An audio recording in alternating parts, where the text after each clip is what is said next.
Oi, tudo bem com vocês? Eu hoje estou aqui para falar um pouquinho sobre a nossa mente. Eu acho que todo mundo deseja sentir paz, felicidade, alegria, amor, né? Deitar a sua cabeça no travesseiro e ficar tranquilo, sem ter preocupações. Na verdade, os desafios vão acontecer para a gente durante a nossa vida para sempre. O desafio nunca vai deixar de existir. A vida vai sempre colocar desafios para nós. Para quê?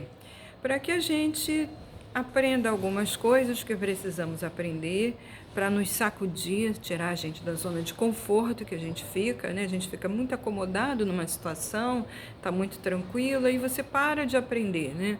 O objetivo da vida é fazer você aprender coisas, incorporar conhecimento para retornar à sua origem, levando esse conhecimento adquirido, né? Então, mas existe assim um pequeno empecilho que todo ser humano tem, que se chama mente, né? É um empecilho para um certo objetivo, mas é muito útil para outros, né? A nossa mente nos permite fazer coisas maravilhosas, né? O nosso lado racional, a mente concreta, ela é fabulosa. Mas a mente tem uma característica que é um falatório incessante dentro da nossa cabeça. Você já percebeu isso? Que existe um falatório dentro da sua cabeça sem parar? São pensamentos. O problema é que a gente acha que a gente é esse pensamento, que a gente é todo o pensamento que está passando na cabeça, sem parar. É como se existisse um papagaio aqui no nosso ombro, falando no nosso ouvido sem parar.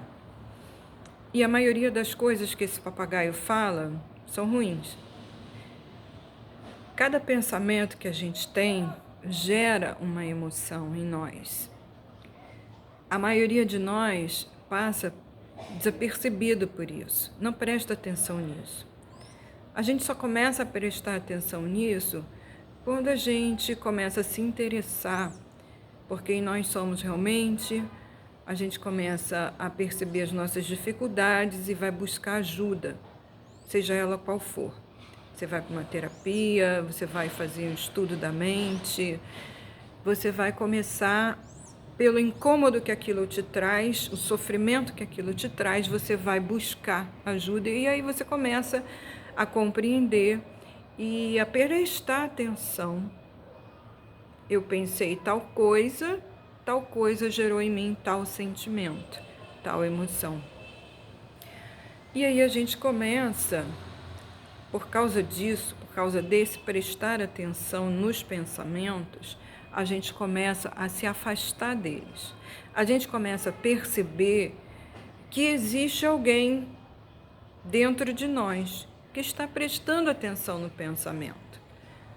Então, se existe alguém que presta atenção no pensamento, o pensamento é uma coisa separada.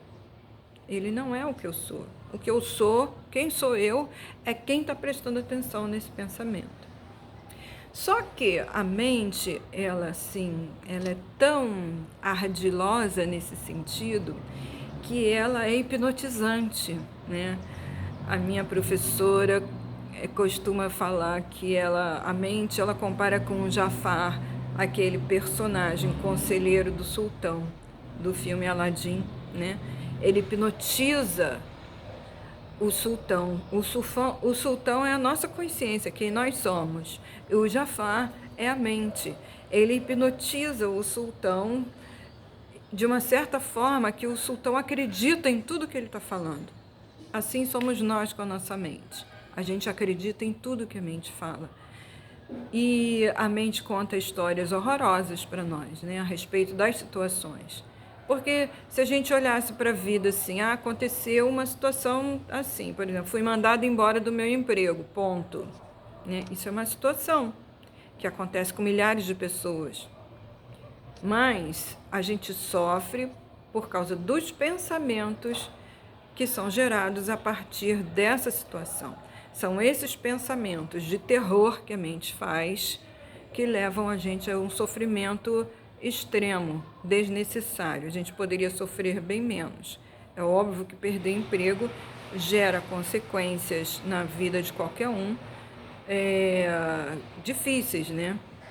Mas muita gente, a maioria de nós, sofre muito mais porque fica escutando falatório mental a respeito desse assunto. Então, eu comecei a fazer uma prática que para mim foi sensacional, minha professora me ensinou e eu estou passando para vocês. Se você gosta de escrever, começa a escrever uma carta na terceira pessoa, por exemplo. Eu escrevo assim: a Yara hoje saiu e foi encontrar com a amiga tal. Na conversa, elas falaram sobre isso, isso e isso. E essa conversa levou a Yara a pensar tal coisa. E pensando dessa forma, a Yara sentiu, teve essa e essa emoção. Então, você escreve uma carta se referindo a você mesma na terceira pessoa. Isso faz com que você comece a se distanciar da sua mente. E você começa a perceber que você não é esses pensamentos, que você não é esse terror e muito menos essas emoções todas ruins que você está sentindo. Isso te ajuda muito a diminuir a carga que você carrega nos ombros de sofrimento. Eu não escrevo todo dia, mas eu criei o hábito de falar na terceira pessoa comigo. Quando está acontecendo alguma coisa, algum pensamento que me gerou uma emoção, eu imediatamente, a Yara pensou isso. Por isso que a Yara sentiu isso.